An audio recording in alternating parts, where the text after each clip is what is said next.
कर्नाटक के नए सीएम का नाम आज हो सकता है फाइनल। पार्टी आलाकमान के साथ आज सिद्धरमैया और डीके शिव कुमार की बैठक। कर्नाटक कांग्रेस के अध्यक्ष डीके शिव कुमार आज आएंगे दिल्ली। सिद्धरमैया पहले ही पहुंच चुके हैं। कांग्रेस अध्यक्ष मल्लिकार्जुन खड़गे के घर सोमवार को हुई बड़ी मीटिंग। बेंगलुरु से लौटे पार्टी के तीनों ऑब्जर्वर भी बैठक में शामिल हुए। कांग्रेस के तीनों ऑब्जर्वर ने विधायकों से बातचीत करके आलाकमान को सौंपी रिपोर्ट। सूत्रों के मुताबिक अंतिम फैसला लेने से पहले सोनिया और राहुल गांधी से भी परामर्श करेंगे मल्लिकार्जुन खड़गे। डीके शिव कुमार ने सोमवार को दिल्ली आने वाले प्रोग्राम को कर दिया कैंसिल। हाईकमान के लिए अपना मैसेज देकर अपने भाई को दिल्ली भेजा था। डीके शिव कुमार ने खुद को बताया सिंगल मैन मेजॉरिटी। कहा कि मेरी लीडरशिप में पार्टी ने जीती है 135 सीटें। डीके शिव कुमार ने सीएम के नाम पर फैसला आलाकमान पर छोड़ा। बोले कि पार्टी तय करेगी कि सीएम कौन बनेगा। कर्नाटक जीत के बाद ममता बनर्जी के बदले सुर। बोले कि हम समर्थन को तैयार, 200 सीटों पर कांग्रेस मजबूती से लड़े। ममता बनर्जी ने कहा कि कांग्रेस दूसरे दलों का भी समर्थन करे। जो दल जिस राज्य में मजबूत हो बीजेपी के खिलाफ लड़े। ममता के बयान पर अधीर रंजन का पलटवार। कहा कि बिना कांग्रेस के ममता बंगाल ही नहीं जीत सकती। अधीर रंजन बोले जब कर्नाटक की जीत की बात कर रहे हैं लेकिन किसी विपक्षी नेता ने नहीं की राहुल की तारीफ।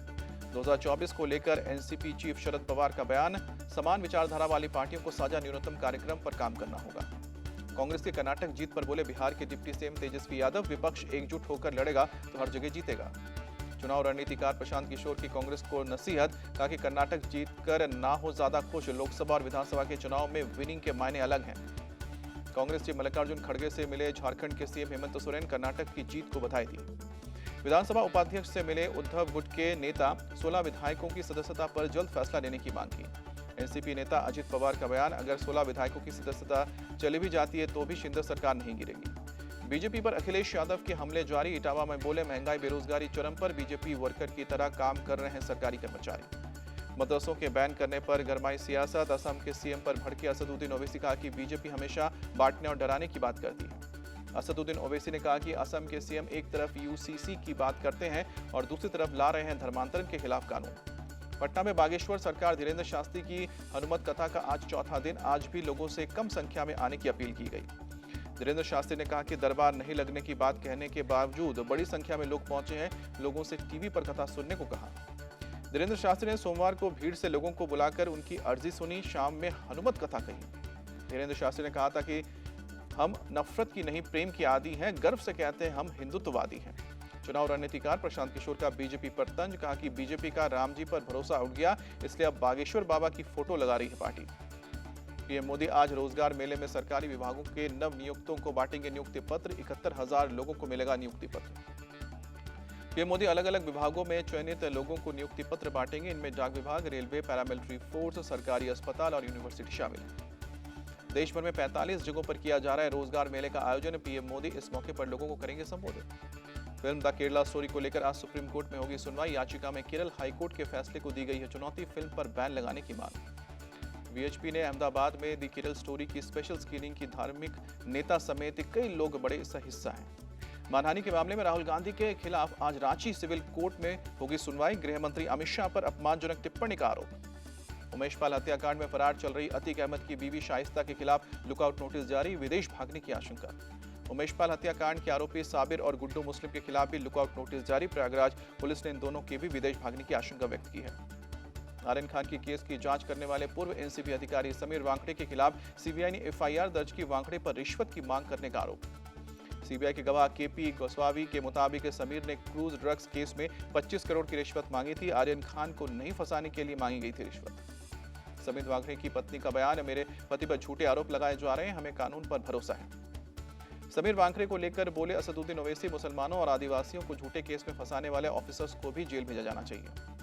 अमेरिका के राजदूत एरिक गासिटी ने गुजरात में साबरमती आश्रम का दौरा किया। बोले कि अगले कुछ हफ्तों में स्टूडेंट वीजा देना शुरू करेंगे। भारत के विदेश मंत्री डॉक्टर जयशंकर ने स्वीडन के पीएम और एनएसएस से मुलाकात की। द्विपक्षीय मुद्दों पर बातचीत हुई। 3 दिन के इजिप्ट दौरे पर सेना प्रमुख मनोज पांडे। सुरक्षा सहयोग समेत कई मुद्दों पर बातचीत होगी। अकोला हिंसा पर महाराष्ट्र सीएम शिंदे का आदेश। दोषियों पर सख्त कार्रवाई करें। लोगों से शांति बनाने की अपील। महाराष्ट्र के डिप्टी सीएम फडणवीस का बयान। अकोला अहमदनगर में हुई हिंसा राजनीति से प्रेरित है। जानबूझकर माहौल को बिगाड़ने की कोशिश हुई है। अकोला हिंसा के बाद प्रशासन सख्त। 60 लोगों के खिलाफ केस। अहमदनगर हिंसा के सभी 31 आरोपियों की कोर्ट में पेशी। कोर्ट ने सभी को 19 मई तक पुलिस कस्टडी में भेजा। उत्तराखंड के सीएम पुष्कर सिंह धामी का बयान, समान नागरिक संहिता का ड्राफ्ट का काम 90% तक पूरा। कश्मीर में G20 समिट के दौरान सुरक्षा को लेकर एडीजीपी ने की बैठक, समिट के दौरान जगह जगह सुरक्षा बलों की तैनाती के निर्देश।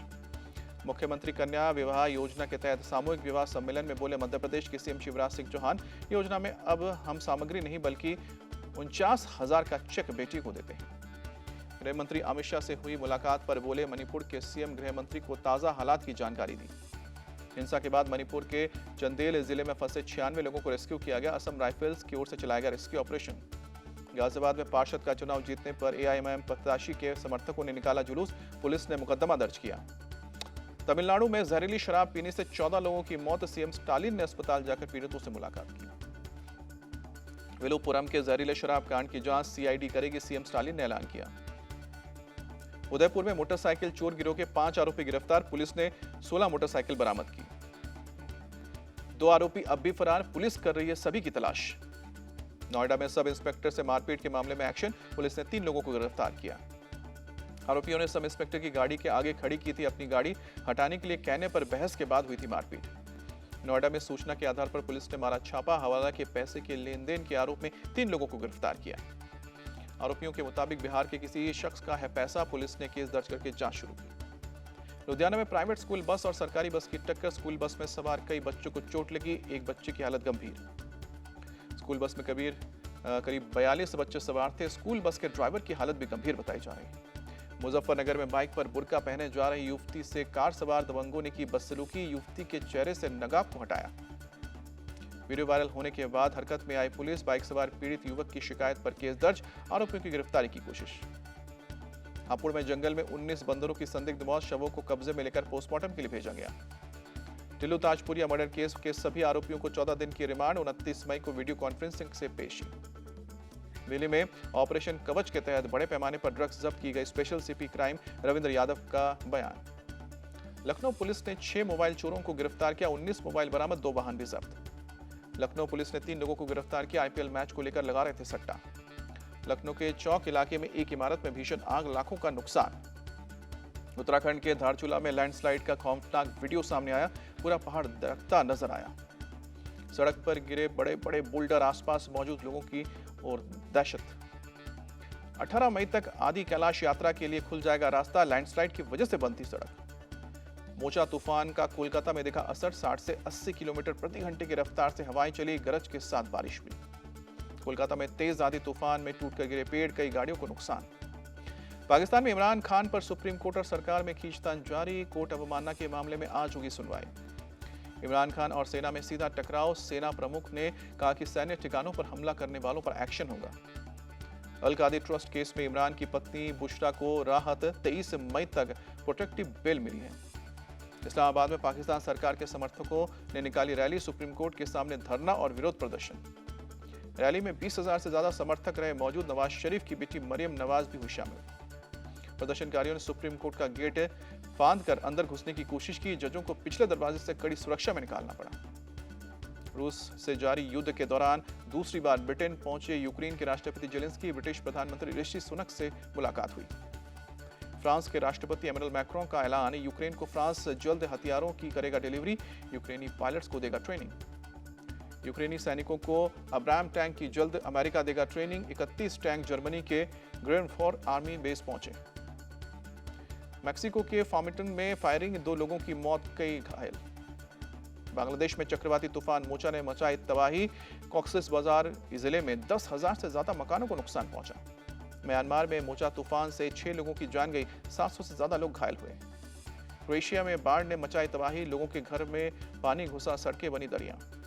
अप्रैल में निर्यात 12.7% घटकर 34.66 अरब डॉलर रहा, सरकार ने जारी किए आंकड़े। 34 महीने के निचले स्तर पर थोक महंगाई दर, अप्रैल में -0.92%। आईपीएल में आज गुजरात जायंट्स और मुंबई इंडियंस के बीच टक्कर, लखनऊ में होगी भिड़ंत, शाम को 7:30 बजे मैच। गुजरात टाइटंस ने सनराइजर्स हैदराबाद को 34 रन से हराया, गुजरात प्लेऑफ में पहुंचने वाली पहली टीम। गुजरात टाइटंस ने 189 रन का दिया था टारगेट, सनराइजर्स हैदराबाद 154 पर ढेर। गुजरात की ओर से शुभमन गिल ने जोड़ी सेंचुरी, 58 बॉल पर 101 रन, साई सुदर्शन ने 47 रन खेली। शुभमन और सुदर्शन के अलावा गुजरात के बाकी बल्लेबाज रहे फेल, 8 बैटर दहाई का आंकड़ा तक भी नहीं छू पाए। गुजरात के खिलाफ भुवनेश्वर कुमार ने झटके 5 विकेट, आखिरी ओवर में 4 खिलाड़ियों को भेजा पवेलियन। आईपीएल करियर में दूसरी बार किया यह कारनामा। गुजरात टाइटंस के लिए मोहम्मद शमी और मोहित शर्मा ने की शानदार गेंदबाजी, दोनों ने 4-4 विकेट लिए। गुजरात टाइटंस पॉइंट्स टेबल में टॉप पर काबिज, चेन्नई सुपर किंग्स दूसरे नंबर पर। गुजरात से हारने के बाद सनराइजर्स हैदराबाद प्लेऑफ की रेस से बाहर, दिल्ली के बाद प्लेऑफ की रेस से बाहर होने वाली हैदराबाद दूसरी टीम। आईसीसी ने 3 नियमों में किए अहम बदलाव, अंपायर नहीं दे सकेंगे सॉफ्ट सिग्नल, WTC में नए रूल होंगे शामिल। आईसीसी ने हेलमेट को किया अनिवार्य, तेज गेंदबाजी के समय बैट्समैन और विकेट कीपर को पहनना होगा हेलमेट। रेसलर्स ने जंतर मंतर से कनॉट प्लेस तक निकाली पदयात्रा, कुश्ती महासंघ के अध्यक्ष बृजभूषण सिंह की गिरफ्तारी की मांग।